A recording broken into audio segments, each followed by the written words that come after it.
afternoon, sir. Good afternoon, sir. Ashwani, kindly introduce yourself. So my name is Ashwini Dubey.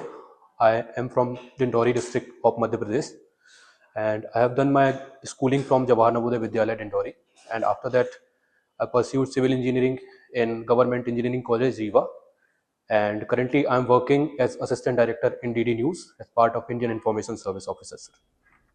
तो आपने interview का माध्यम हिंदी लिया हुआ है, तो हिंदी में ही बात करें। ठीक, आप आते हैं मध्य प्रदेश के गांव से, तो इसका अर्थ ये हुआ कि जो गांव का जीवन है, ग्राम्य जीवन, उसको आप भली भांति जानते हैं। गांव में आजकल पिछले जब से आपने होश संभाला देखा, वो गांव और आज आखिरी बार जब आप गए होंगे, तो इन 2 डिकेड्स में 2.5 डिकेड में क्या अंतर आया?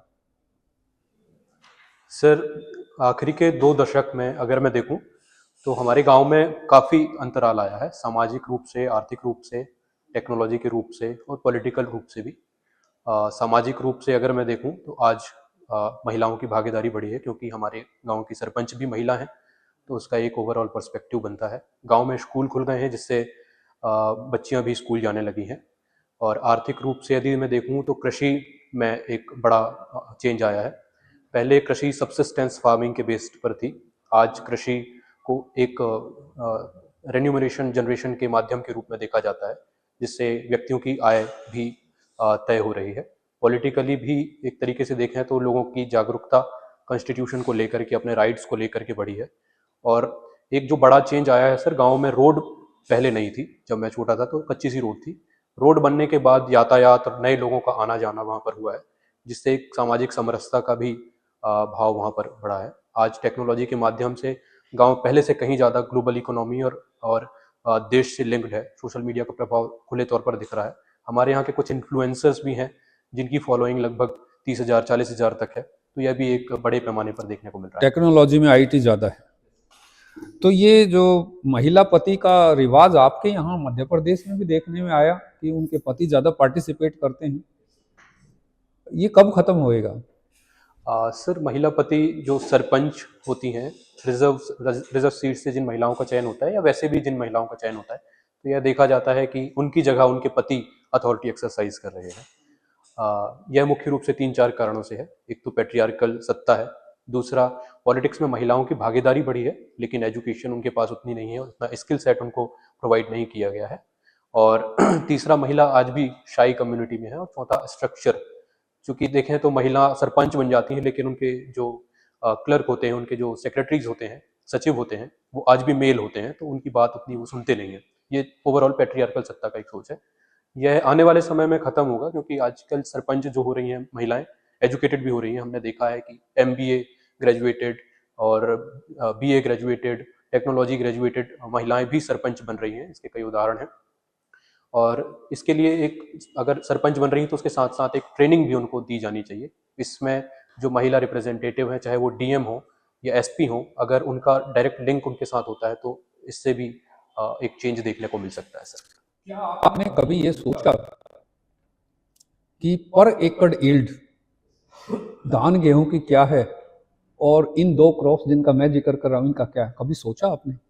सर, इस बारे में मैंने नहीं सोचा। लेकिन गेहूं का यील्ड पर एकड़ इंडिया में ज़्यादा है। बहुत फर्क है। बहुत फर्क।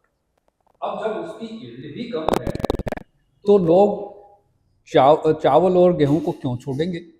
और जहां पे कि सर्टेनिटी है MSP की, और वहाँ बीमारियां ज़्यादा आती हैं पल्सेस में और ऑयल सीड्स में, यहाँ बीमारियां कम आती हैं, वो ज़्यादा सुकुलेंट है। सोशियोलॉजी लिया और बेसिकली आप हैं इंजीनियर। ये ऐसे सभी इंजीनियर सोशियोलॉजी और एंथ्रोपोलॉजी भाग रहे हैं, अपना इंजीनियरिंग सब्जेक्ट क्यों छोड़ रहे हैं?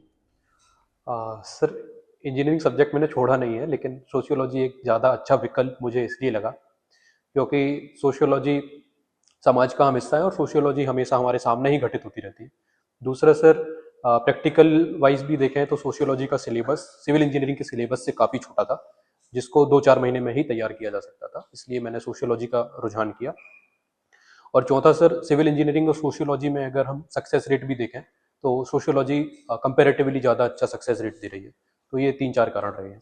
कोई दो बातें जो आपने सीखी और अब आपकी एडमिनिस्ट्रेटिव सर्विस में काम आएंगी।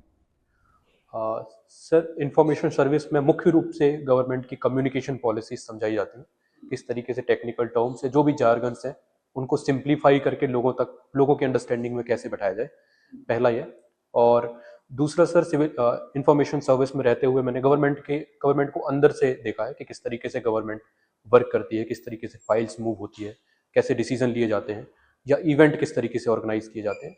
उदाहरण के लिए मैंने इफ्फी में भी पार्टिसिपेट किया था, international film festival of India, और मुंबई में world audio visual and entertainment summit में भी पार्टिसिपेट किया था।